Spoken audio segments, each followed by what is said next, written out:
ইন্ডিয়াতে প্রতি 15 মিনিটে একজন করে নারী ধর্ষিত হয়। একটা নারী আরেকটা নারীর কাছে তো সেফ না। মৌমিতা বোন, আমাদেরকে মাফ করে দাও। আমাদের সমাজ ব্যবস্থা, আমাদের রাষ্ট্র ব্যবস্থা আমরা মানুষের বসবাস উপযোগী করে তুলতে পারি নাই। একটা সন্তানকে ডাক্তার হিসাবে গড়ে তোলা তার বাবা মার জন্য কত কষ্টসাধ্যের, কতটা কষ্ট, কতটা পরিশ্রম তারা করার পরে তার সন্তানকে তারা ডাক্তার বানিয়েছে। সাদাকে সাদা, কালোকে কালো বলিব, সাদাকে কালো, কালোকে সাদা বলিতে পারিব না। Hello viewers, it's me Rony bro, welcome to another new video. আজকের ভিডিওটা অনেকের মুখে চড়াঘাত পড়তে পারে। অনেকে বলতে পারেন যে আমি এই ধরনের ল্যাঙ্গুয়েজ কেন ইউজ করি, বলেন আপনারা। বাট আমি এটা নিয়ে কথা বলবো। সাদাকে সাদা বলবই, কেউ আটকাতে পারবে না।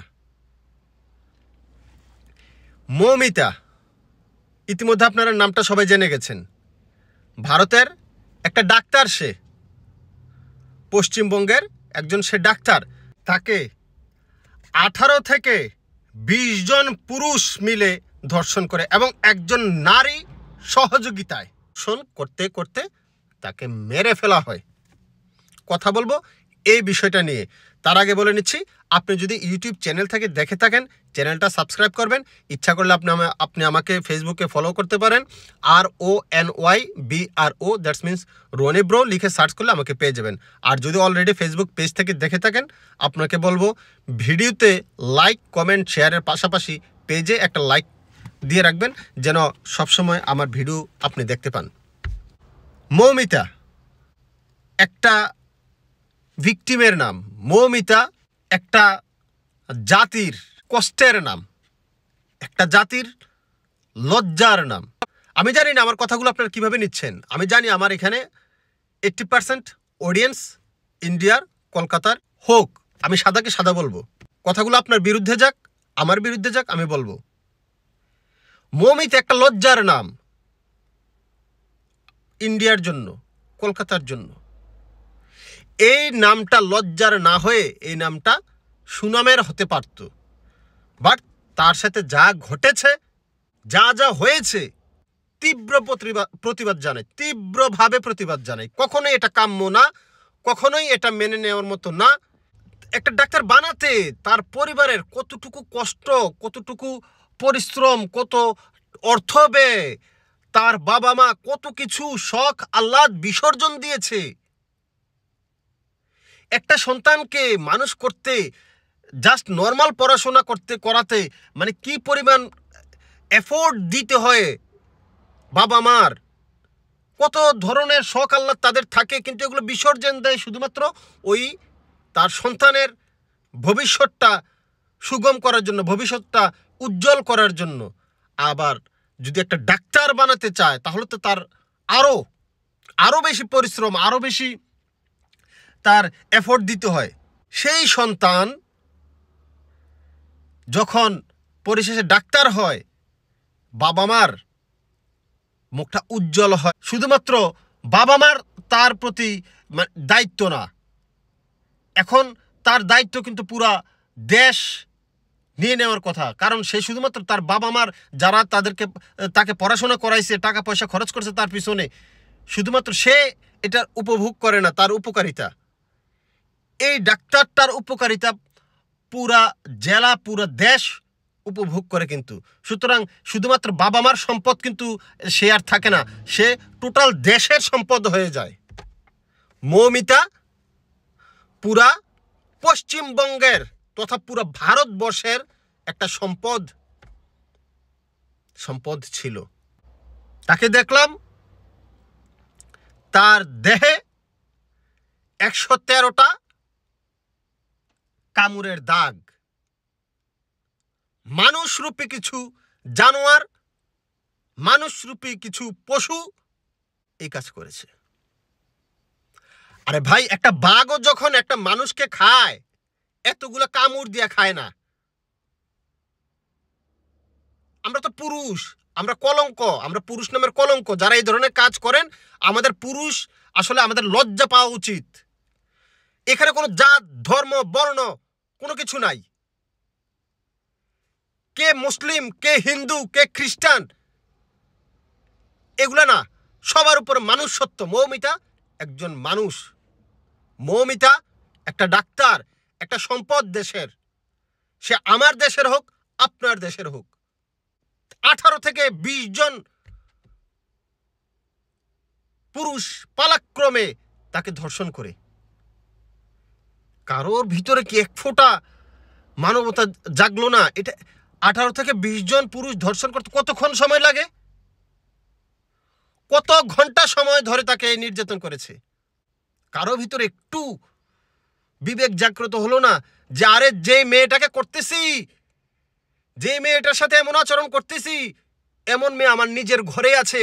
আমি জন্ম নিয়েছি এমন মেয়ের ঘরে, এমন মেয়ে মানুষের ঘরে আমার জন্ম। এমন মেয়ে আমার নিজের ঘরের হতে পারে, এমন মেয়ে আমার নিজের বোন হইতে পারে, আমার নিজের সন্তান হইতে পারে, আমার নিজের মা হইতে পারে। কারো ভিতরে এক ফোঁটা আসলো না? মেরে ফেলতে হবে। তার সহযোগী, এই জিনিসটা অনেক বেশি খারাপ লেগেছে আমার। একটা মেয়ে হয়ে তার মেয়ে কলিগ তার হাত চেপে ধরেছিল, যখন পুরুষরা ধর্ষণ করছিল তার হাতটা চেপে ধরেছিল তার মেয়ে কলিগ। আরে একটা মেয়ে হয়ে আরেকটা মেয়ের এই সর্বনাশ কিভাবে করলি তুই? একবার চিন্তা করলি না তোর সাথেও এটা ঘটতে পারতো, তোর সাথেও এটা ঘটবে? প্রকৃতি কখনো ঋণ রাখে না, প্রকৃতি সবকিছু ফিরিয়ে দেয়। একদিন তোমার সাথেও এই ধরনের আচরণ হবে। আন্দোলন গড়ে তুলুন সবাই। We want justice. মৌমিতা হত্যার বিচার চাই। মৌমিতা হোক ভারতবর্ষের, হোক পশ্চিমবঙ্গের। আমি বাংলাদেশি, ভেদাভেদ করবেন না। আমি মানুষ, আপনি মানুষ, মৌমিতা মানুষ। সবার এই পৃথিবীতে বেঁচে থাকার সুন্দরভাবে বেঁচে থাকার সবার আছে। সেই অধিকার হরণ করতে পারেন না। আমি তীব্র প্রতিবাদ জানাচ্ছি। আপনারা সবাই আন্দোলন গড়ে তুলুন। আর বিচার না হওয়া পর্যন্ত রাজপথ ছাড়বেন না আপনারা। প্রতিবেদনে দেখলাম ইন্ডিয়াতে প্রতি 15 মিনিটে একজন করে নারী ধর্ষিত হয়। প্রতি বছর 30 থেকে 35 হাজার নারী ধর্ষিত হয় ইন্ডিয়াতে। এটা শুধুমাত্র করোনার সময় 30,000-এর নিচে নামছিল, 28,000 ধর্ষিত হয়েছে 2020 সালে। 2020 সালে যখন কোভিড ছিল, করোনা ভাইরাসের কারণে, তখন শুধুমাত্র 28,000 ছিল। অন্যথায় প্রতি বছর এর পরিমাণ 30,000, 32,000, 35,000। প্রতি 15 মিনিটে একটা করে নারী ধর্ষিত হয় ইন্ডিয়াতে। কোন সমাজ ব্যবস্থা? কাদের উপর দেশের দায়িত্ব, দায়িত্ব কাদের উপর আপনি চিন্তা করেন? কোন বাঞ্চুদ মার্কা লোকজন দেশ চালায়?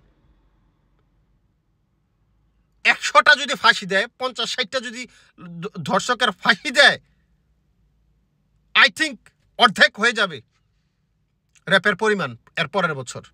100 জনকে ফাঁসি দিয়ে দেন না। 100 জন রেপিস্টকে ফাঁসি দিয়ে দেন। সমস্যাটা কোথায়? এর পরের বছর দেখেন আপনার অর্ধেক হয়ে যাবে র্যাপের পরিমাণ। আমি বিশ্বাস করতে পারি না। 2024 সাল চলছে, যেখানে উন্নত বিশ্ব কোথায় চলে গেছে, আর আমাদের এশিয়া, বাংলাদেশ বলেন, ইন্ডিয়া বলেন, পাকিস্তান বলেন, এরা কোথায় নোংরা রাজনীতির শিকার হয়ে কোথায় চলে যাচ্ছে এরা? নারীরা ঘর থেকে বের হবে না? কোন অবস্থা? কে শাসন করছে দেশ? কে চালাচ্ছে দেশ? ওদের পরিবারের সন্তান দেখেন, আপনার ইউরোপে মানুষ হচ্ছে। আপনি দেখেন ওই রাজনীতিবিদদের পরিবারের সন্তানরা ইউরোপে মানুষ হচ্ছে, আর সাধারণ মানুষ বঞ্চিত হচ্ছে। সামান্য নাগরিকের সুবিধা থেকে বঞ্চিত হচ্ছে ওরা।